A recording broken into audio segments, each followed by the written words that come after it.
प्रिय विद्यार्थियों, हमने पिछली कक्षा में काव्य हेतु की परिभाषा एवं उसके कितने भेद हैं और उनमें सर्वप्रधान काव्य हेतु क्या है तथा काव्य हेतु का प्रथम वर्णन कहाँ किया गया, इसके बारे में अध्ययन किया। आज की कक्षा में हम काव्य हेतु के जो 3 प्रकार हैं, प्रतिभा, व्युत्पत्ति एवं अभ्यास, हम इन तीनों काव्य हेतुओं पर क्रमशः चर्चा करेंगे। चलिए सबसे पहले बात करते हैं हम प्रतिभा की। देखिए, प्रतिभा वो सर्वप्रधान काव्य हेतु माना गया है। प्रतिभा के बारे में अलग अलग संस्कृत के आचार्यों ने अलग अलग अपने दृष्टिकोण दिए हैं। सबसे पहले हम बात करते हैं संस्कृत के आचार्य भट्टतीति की। भट्टतीति ने प्रतिभा को परिभाषित करते हुए कहा, प्रतिभा नवोन्मेषशालिनी प्रज्ञामदा। प्रज्ञा का अर्थ बुद्धि होता है, नवोन्मेष का अर्थ नित्य नवीन विचार उत्पन्न करने वाली। यानी भट्टतीति ने कहा कि प्रतिभा वह प्रज्ञा है, वह बुद्धि है जो हमारे मन में नित्य नवीन विचार उत्पन्न करती है। उसके पश्चात ध्वनिवादी आचार्य अभिनवगुप्त, जिन्होंने ध्वनि संप्रदाय के प्रवर्तक आनंदवर्धन की रचना ध्वन्यालोक की टीका ध्वन्यालोक लोचन के नाम से लिखी। अभिनवगुप्त अपनी रचना में कहते हैं, प्रतिभा अपूर्व वस्तु निर्माण क्षमा प्रज्ञा। प्रतिभा अपूर्व वस्तु निर्माण क्षमा प्रज्ञा, ये कहकर अभिनवगुप्त हमें ये बताना चाहते हैं, प्रतिभा को परिभाषित करते हुए ये कहना चाहते हैं कि प्रतिभा वह प्रज्ञा है, वह बुद्धि है जो कि अपूर्व का निर्माण करती है, ऐसी रचना, ऐसा सृजन करती है प्रतिभा जिसका पहले कभी निर्माण न हुआ, जो अपूर्व है। उसके पश्चात संस्कृत के आचार्य महिम भट्ट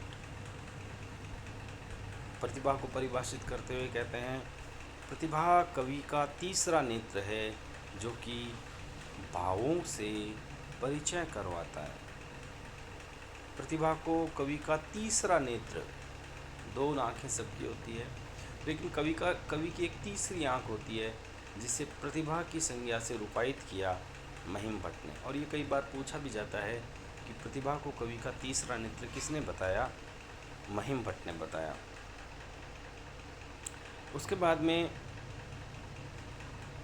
संस्कृत के विद्वान आचार्य मम्मट की बात करें तो मम्मट जो हैं वो कहते हैं कि शक्ति काव्यस्य बीज रूप संस्कार विशेष।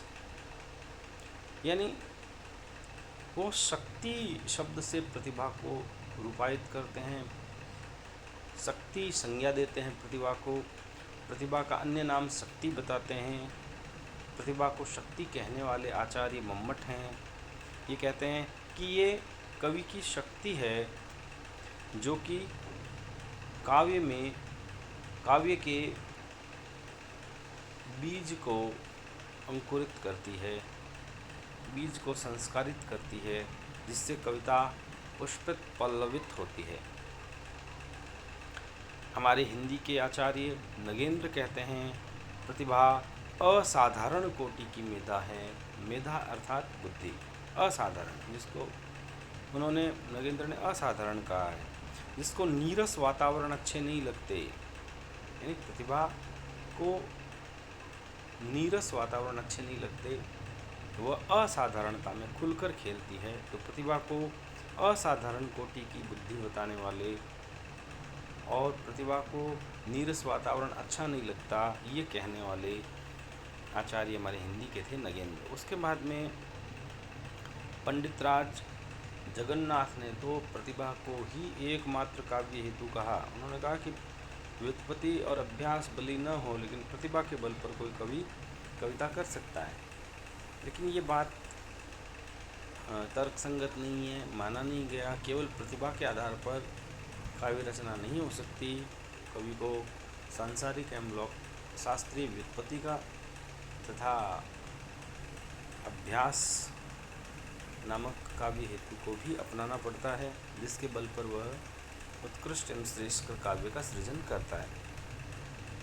तो हमने ये जो ऊपर इतनी विभिन्न विद्वानों की जो परिभाषाएं देखी प्रतिभा के संदर्भ में, उसके आधार पर प्रतिभा क्या है, तो हम कुछ विशेष बातें जो जान सकते हैं वो ये है कि प्रतिभा एक तो सर्वप्रधान काव्य हेतु है। प्रतिभा ईश्वर प्रदत्त होती है, जन्मजात होती है, अर्जित नहीं होती। प्रतिभा को हम जन्म के पश्चात अर्जित नहीं कर सकते। प्रतिभा जन्म के साथ ही व्यक्ति को प्राप्त हो जाती है। प्रतिभा में अपूर्व के सृजन की क्षमता होती है। प्रतिभा कोई अद्भुत रचना कर सकती है, ऐसी रचना कर सकती है जो उससे पहले नहीं हुई, और प्रतिभा नित्य नवीन रसानुकूल विचार उत्पन्न करती है। संस्कृत के एक आचार्य हैं रुद्रट। उन्होंने प्रतिभा के दो भेद बताए, सहजा और उत्पाद्या। रुद्रट अलंकारवादी आचार्य थे। रुद्रट ये कहते हैं कि प्रतिभा के दो भेद हैं। एक वह प्रतिभा जो जन्म के साथ मिलती है, वो सहजा प्रतिभा कहलाती है। दूसरी प्रतिभा उन्होंने कहा जो संसार के अवेक्षण से, संसार के सूक्ष्म निरीक्षण से, जीवन के खट्टे मुट्ठे अनुभवों से प्राप्त होती है, उसको रुद्रट ने उत्पाद्या प्रतिभा कहा। लेकिन इस प्रतिभा सम्मत इस विचार को नहीं माना गया, क्योंकि प्रतिभा सदैव जन्मजात ही होती है। तो हालांकि ये ध्यान रखने वाली बात है कि प्रतिभा के सहजा एवं उत्पाद्या नामक भेद किसने बताए? रुद्रट ने। लेकिन प्रतिभा के इन दो स्वरूपों को स्वीकार नहीं किया गया। सहजा को स्वीकार किया गया, जन्मजात होती है, लेकिन उत्पाद्या नामक प्रतिभा को स्वीकार नहीं किया गया। उसके पश्चात संस्कृत के आचार्य आए राजशेखर। उन्होंने जो प्रतिभा के संदर्भ में अपने विचार रखे, उनको माना गया। उन्होंने प्रतिभा के दो भेद बताए, कार्य इत्री प्रतिभा, भाव इत्री प्रतिभा। कार्य इत्री प्रतिभा उसे कहते हैं जिसके बल पर, जिस प्रतिभा के बल पर कवि किसी कृति की रचना करता है, कवि किसी कृति का संस्कार करता है, किसी कृति को जन्म देता है। यानी कवि की साहित्य लिखने की जो प्रतिभा है वो कार्य इत्री प्रतिभा कहलाती है। जबकि पाठक जिस प्रतिभा के आधार पर कवि के भावों को ग्रहण करता है, कवि के भावों को, कवि की संवेदनाओं को हूबहू ग्रहण करता है, उस प्रतिभा को राजशेखर ने भाव इत्री प्रतिभा कहा। कार्य इत्री प्रतिभा और भाव इत्री प्रतिभा, ये प्रतिभा के दो भेद होते हैं। दोनों ही जन्मजात प्रतिभाएं होती है और ये सर्वमान्य रूप से माना भी जाता है। इसके पश्चात हम बात करें अन्य काव्य हेतु की, वह है व्युत्पत्ति।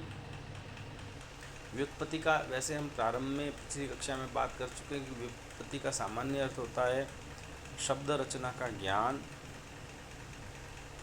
व्युत्पत्ति का अन्य अर्थ निपुणता दिया गया। निपुणता यानी निपुण होना। ये नाम, ये संज्ञा मम्मट द्वारा प्रदान की गई। मम्मट ने व्युत्पत्ति का अर्थ निपुणता बताया। शब्द रचना का ज्ञान भी व्युत्पत्ति कहलाता है।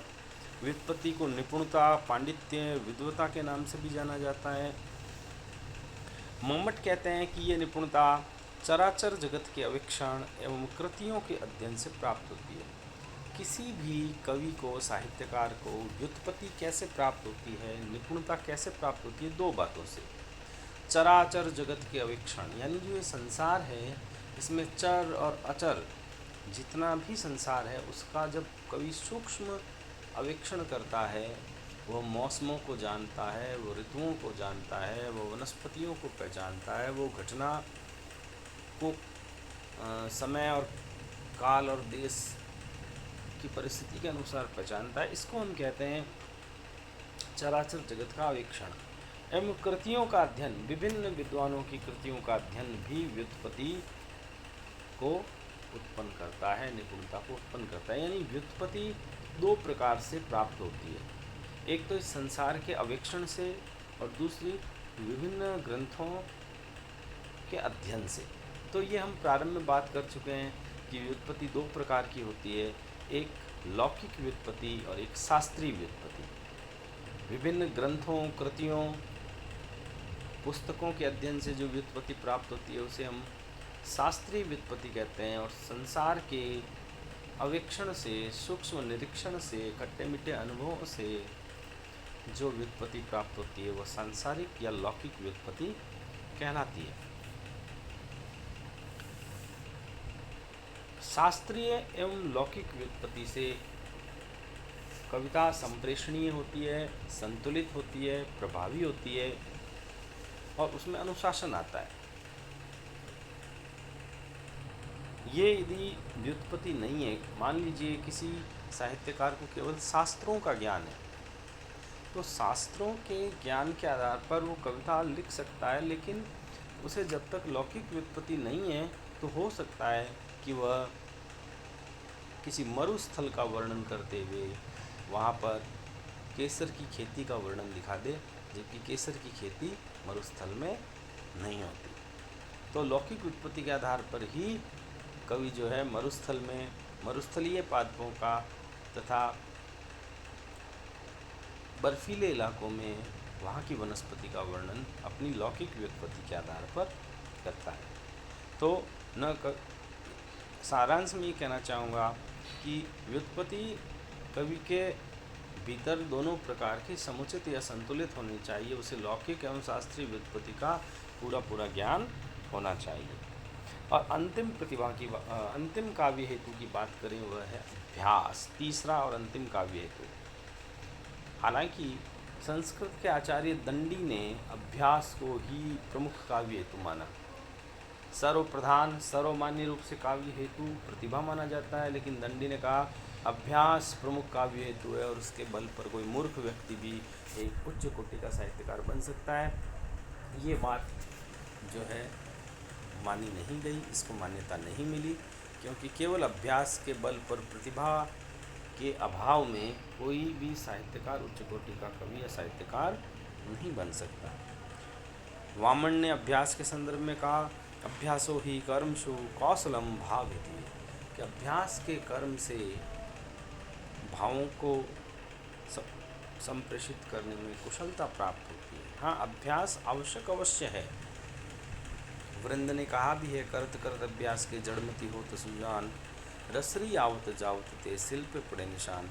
लेकिन केवल अभ्यास के बल पर कोई उच्च कोटि का काव्य सृजन नहीं हो सकता। उच्च कोटि के काव्य सृजन के लिए प्रतिभा प्रधान है।